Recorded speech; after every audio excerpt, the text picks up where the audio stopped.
而且很难找出破绽。为师要你去杀一个人，唐三藏。 Oke guys, di alur cerita Donghua si Shinji season 247 ini kalian bakal ngerasain momen antara guru dan murid yang ternyata ujung dari murid dari Tan Sanzang akan membunuhnya atas perintah dari Istana Surga. Seperti apa kelanjutan kisahnya? Buat yang baru gabung jangan banyak pertimbangan, langsung aja like, subscribe dan aktifin juga loncengnya ya. Biar gak ketinggalan dari alur cerita Donghua si Shinji. Donghua yang menceritakan kisah perjalanan Sun Wukong dan gurunya mengembalikan kitab suci ke surga barat.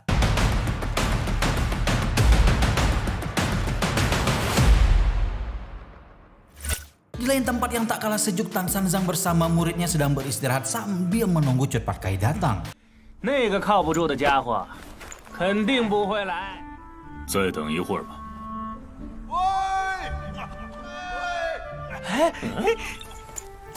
Akhirnya Cut Pat Kai datang membawa pembekalan yang tampak ringan, tapi ketika dibawa oleh Bailong ia sulit menyeimbangkan diri. Begitupun Aoshu seperti biasa benar-benar kesal dengan sikap Cut Pat Kai. 你们怎么不找匹马来给师傅骑啊？那个白龙马。 Hingga cerita malam pun tiba. Tan Sanzang menuliskan sebuah mantra dan mantra itu berubah menjadi seekor burung.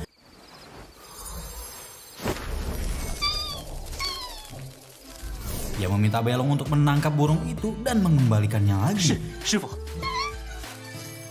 Bailong semangat menjalankan tugasnya. Ketika ia berhasil menangkapnya sekali, ia bilang kepada Tan Sanzang. Tan Sanzang langsung menyuruh Bailong memperlihatkan kepadanya, tapi ternyata itu tidak ada. Tan Sanzang bilang kalau Bailong tidak bisa menangkapnya jika hanya mengandalkan kecepatan. Burung itu seperti kura-kura kecil di danau yang tenang. Apapun gerakan dan tindakan yang dilakukan akan membuat cipratan air yang besar dan membuatnya selalu menjadi waspada.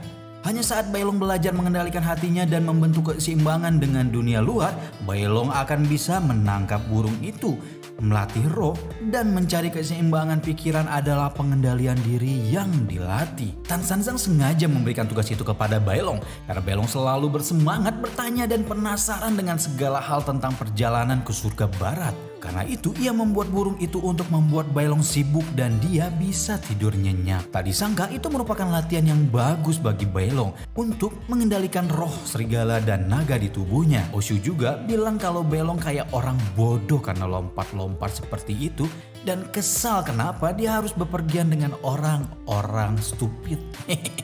Tan Sanzang malah menyuruh Aoshu mengajarkan Bailong dalam menggunakan roh naga karena Tan Sanzang tidak tahu tentang roh naga. Ia berkelit bahwa dirinya sibuk dan menanyakan dari mana Bailong mendapatkan roh naganya karena roh naganya kuat berbeda dari naga biasa. Tan Sanzang memberitahukan ia mendapatkannya dari seorang prajurit naga Gunung Tianyu. Prajurit itu telah mengorbankan nyawanya saat pasukan dewa menyerang. Aoshu yang mendengarnya langsung terbangun dan menanyakan naga siapa itu. Bailong datang langsung menjawab bahwa itu adalah roh naga Kakso. 天羽兽。 Setelah Aoshu bergumam nama Tian Yusho, Bailong pikir Aoshu mengenalnya karena sama-sama pangeran. Tapi Aoshu malah kembali berbaring dan menjawab tidak mengenalnya. Padahal diam-diam ia kembali bergumam apakah benar Kak So sudah mati. Tak ada tanggapan, akhirnya Bailong melanjutkan latihannya sepanjang malam. Kalian tahu nggak? Kak So dan Aoshu ternyata punya sejarah yang benar-benar dalam. Asli deh nggak bohong, simak terus ya. Singkat cerita matahari menyingsing. Mereka mulai perjalanan di padang pasir yang panas berhenti karena kehausan dan kelelahan. 才能到达巨人国。哦，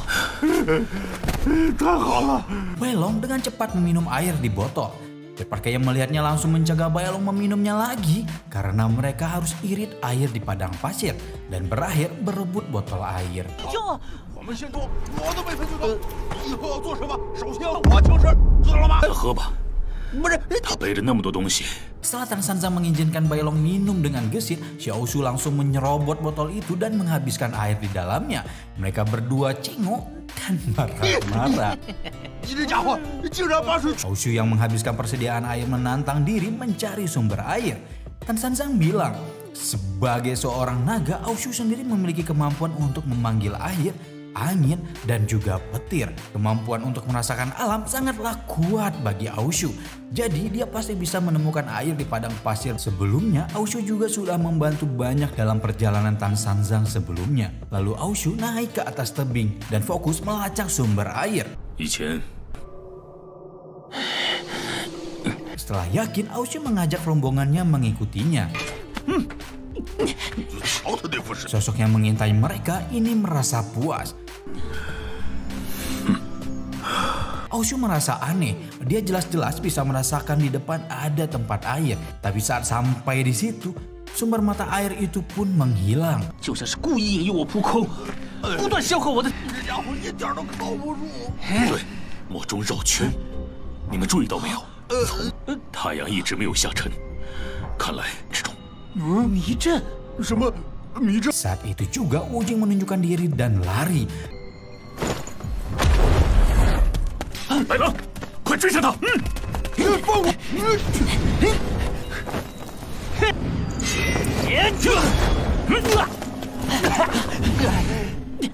Aoshu sempat menghajarnya tapi ia langsung menghilang di persimpangan.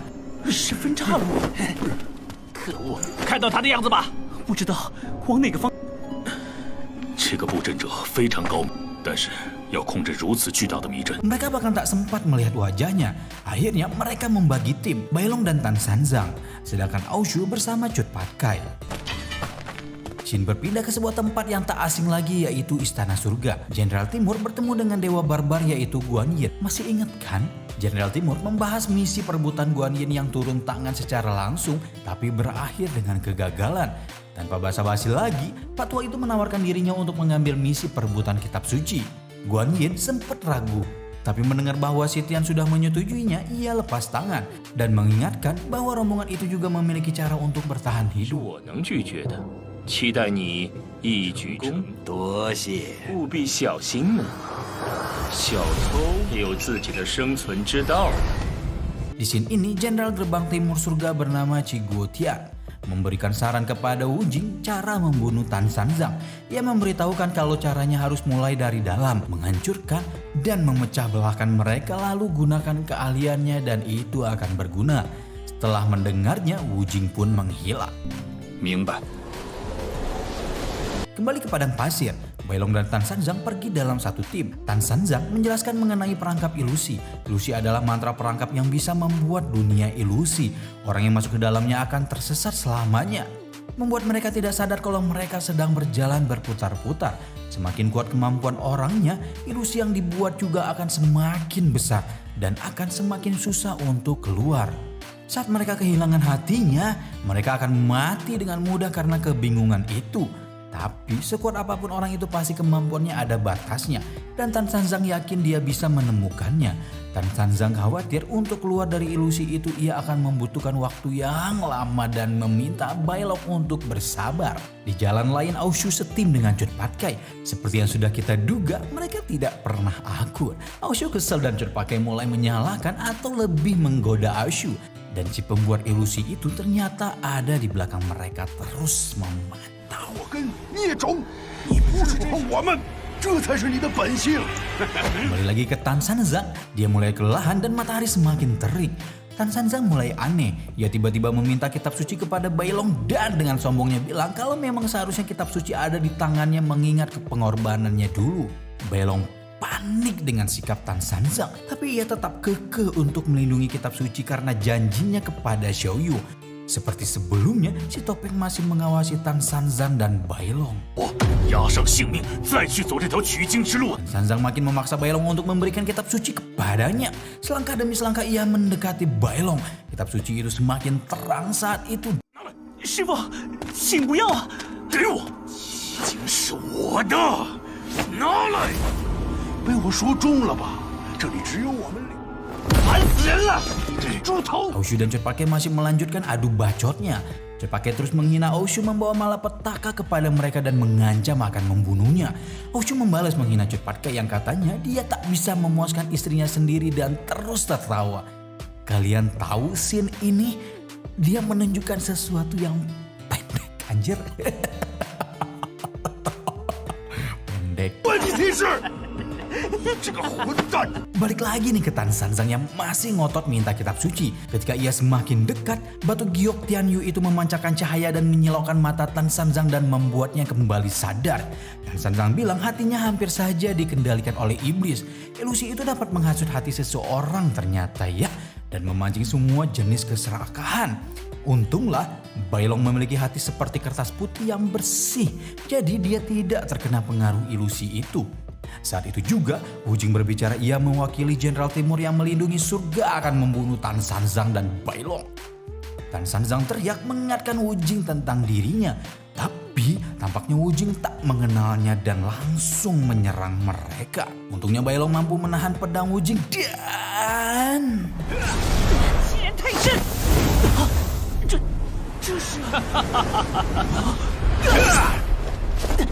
Bailong merasa serangannya berbahaya karena Wu Jing bisa berubah menjadi pasir, agresif dan susah diprediksi. Dan juga yakin meskipun dia iblis pasir mana mungkin dia adalah Wu Jing. Tan Sanzang juga berusaha berbicara dengan Wu Jing karena aneh kenapa dia tiba-tiba ingin membunuh Tan Sanzang. Padahal selama 16 tahun dia tak ada kabar apapun. Tapi setelah melihat mata Wu Jing, Tan Sanzang paham sesuatu. Saat Wu Jing hendak menyerang Tan Sanzang, Bailong mencegahnya dan bertanya apakah seniornya ini musuh atau kawan. 师傅，杀无尽师兄。 吴静似乎被法术控制着，忘记了从前。 Tan Sanzang memberitahukannya, sepertinya Wu Jing dikendalikan oleh sebuah mantra. Jadi dia lupa dengan semua hal di masa lalunya. Karena itu saat ini dia adalah musuh bagi mereka.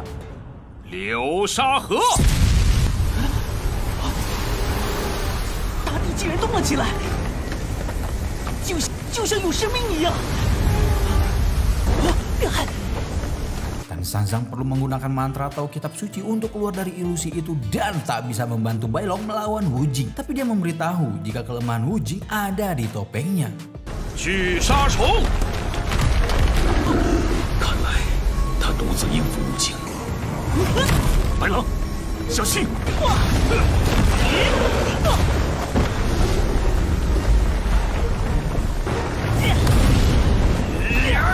狼爪！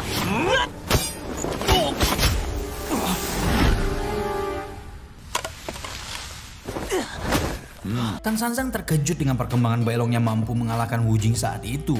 Tapi topeng Wu Jing kembali hidup dan membentuk lagi. 什么程度呢？ 流沙河是我的地盘，你。 Ia mematahkan kepalanya dan pasir puting beliung menutupinya. Tiba-tiba sosok raksasa tanah muncul dan bersumpah demi gurunya ia akan membunuh para pencuri itu yang tak lain Tan Sanzang dan Bailong. Mata raksasa itu bersinar dan ia mulai mengeluarkan jurusnya. 他的变化简直是无穷无尽。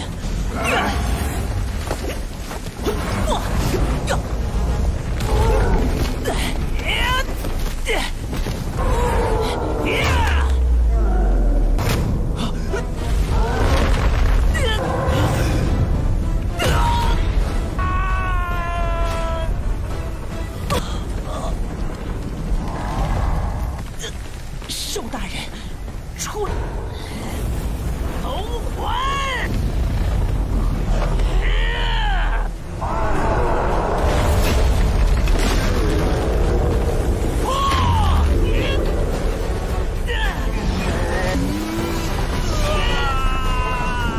抓到你了！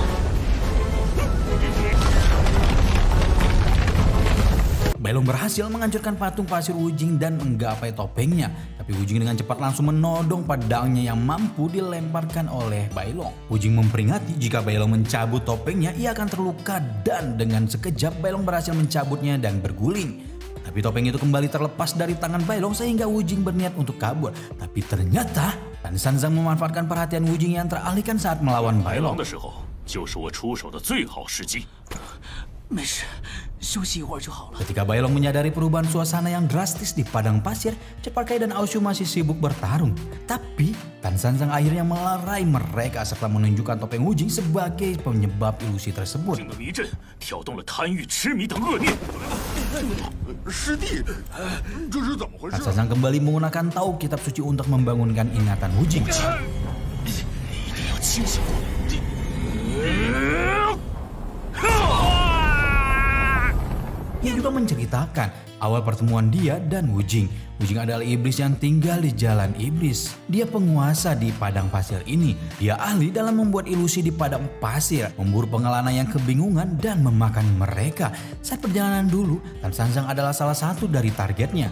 Tapi 大神，对不起，我不吃了，不吃了。 karena itu Tan Sanzang menerimanya sebagai murid dan menghilangkan niat jahatnya. Wujing selalu menggunakan kemampuan uniknya untuk menyelesaikan masalah. Dia juga tidak terlalu banyak bicara karena emosinya tercerminkan di topengnya.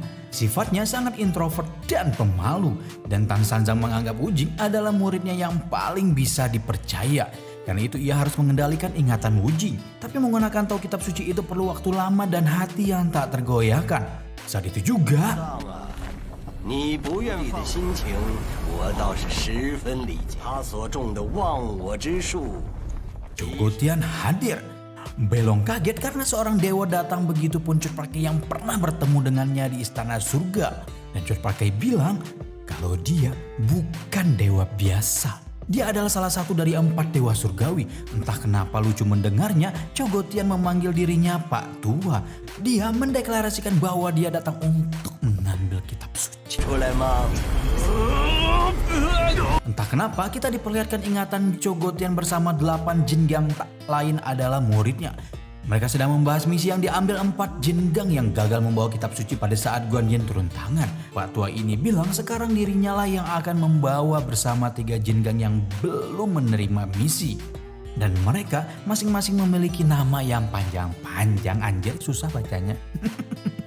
老夫知道，你们3个这次就给你们一个好好。 Mereka sangat semangat menerima misi itu. Dan salah satu dari mereka memperingati mereka bahwa kekuatan Tan Sanzang dan murid-muridnya tidak boleh diremehkan. Tetapi mereka tak percaya dan hanya menganggap itu alasan menutupi kegagalan tim sebelumnya. 要的就是这份气。 绝不辱8大金刚之名。 Di padang pasir, Chogotian menyinggung kesalahan Tan Sanzang dan muridnya 16 tahun lalu di istana surga.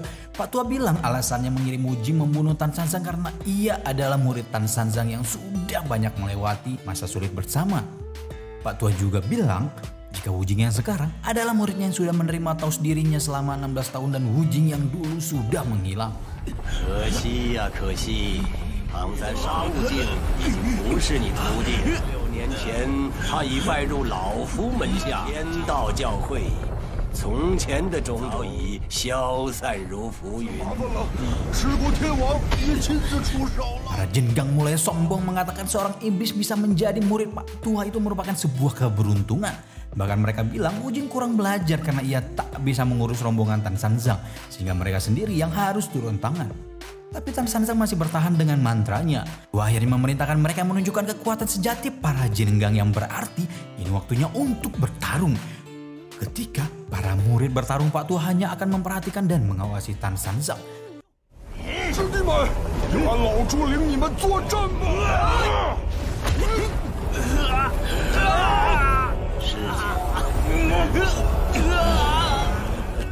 杀心观音会生气。 Dalam diri Wujing yang kesakitan, ia memperlihatkan wujud asli Wujing yang sedang tertidur di padang pasir yang gelap.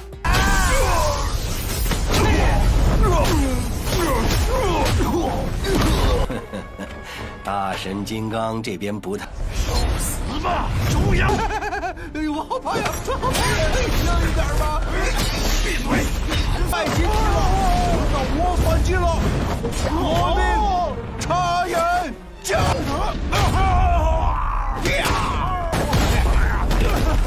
Kembali ke Pak Tua, ya Pak Tua pun menyadarinya. Walaupun kekuatan muridnya tidak lemah, tapi di hadapan murid Tan Sanzang mereka masih seperti serangga. 就像个婴儿。 封神断鱼拳！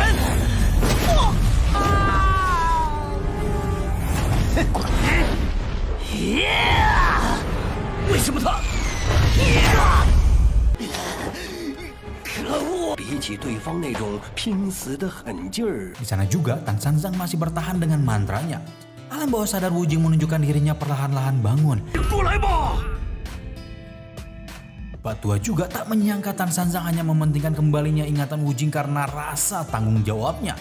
Pertarungan pun juga masih berlangsung. Tiba-tiba Pak Tua berubah menjadi wujud bertarungnya. 马道，你说好。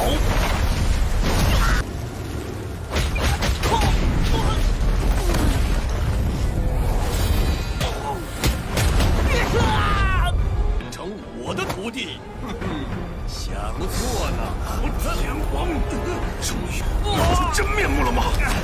无尽，无尽！ Kita pun dibawa ke scene di mana melihat alam bawah sadar Wujing. Wujing merasa dirinya sudah tidur untuk waktu yang lama. Ia mendengar suara yang tak tahu asalnya dari mana. Dan terdengarlah suara Tan Sanzang yang terus memanggil namanya. Ia melihat cahaya terang yang membelah langit dan menyadari suara yang memanggilnya adalah gurunya. Di sisi lain, Tan Sanzang mulai khawatir karena muridnya yang lain harus melawan Pak Tua. Mereka tak mungkin bisa bertahan lama. Bahkan Pak Tua tak menyerah untuk mengajak Bailong untuk menjadi muridnya. Aoshu datang untuk membantu dan... 不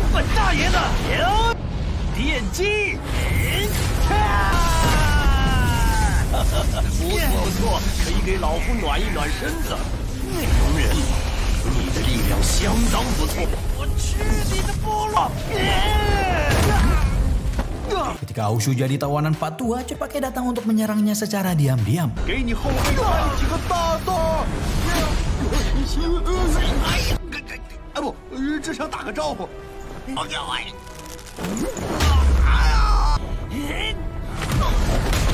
Meski begitu, Pak Tua juga merasa kagum karena Bailong masih bisa bangun setelah terkena pukulannya seperti harimau.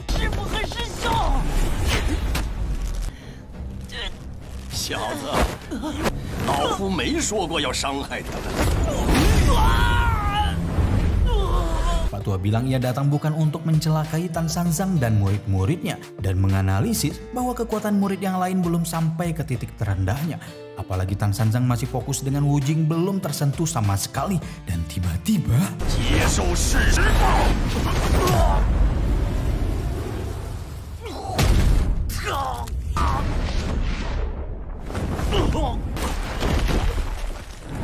Topeng Wujing juga terhempas dan mulai berubah wujud. Aoshu rasa ini sudah berakhir. Tapi Wujing malah datang ke Pak Tua dan melanjutkan tugasnya membunuh Tan Sanzang. 遵命。唐三藏，我定杀你！不敬，等手，死吧！师傅，师傅！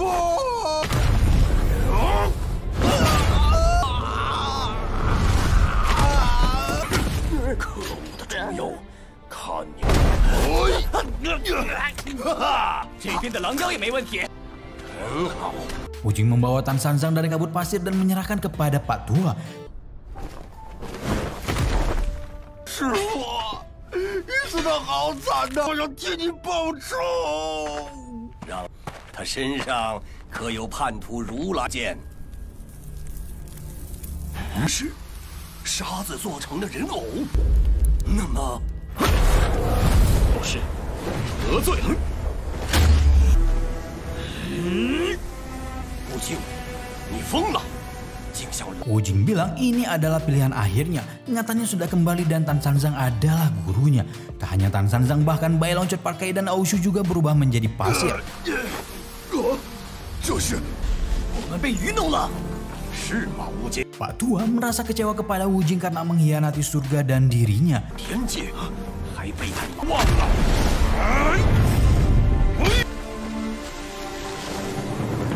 Dan mengucapkan terima kasih kepada Pak Tua karena sudah menjadi gurunya. Tapi bagaimanapun juga itu bukan dirinya yang sebenarnya. Tapi si Pak Tua ini masih nggak nyerah juga buat ngerekrut murid. Ia tetap menawarkan Wujing untuk kembali menjadi muridnya. Dan ternyata di atas bukit batu yang lain memperlihatkan Tan Sanzang dan muridnya hadir dari pusaran pasir. 下次别让我做这种事。 Cepake mulai mengejek Pak Tua yang menjadi guru dengan menghapus ingatannya dan memaksanya. Cepake bilang ia tak butuh pelajaran elit seperti itu. Wujing pun mengatakan dengan tegas bahwa dirinya kini berada di sisi Tan Sanzang. Dan sekarang Pak Tua dan Wujing adalah musuh. Dan alur cerita Donghua Si Shinji Season 247 ini pun bersambung. Sampai ketemu di alur cerita Donghua Si Shinji Season 248 ya. Rama di sini pamit. Bye-bye.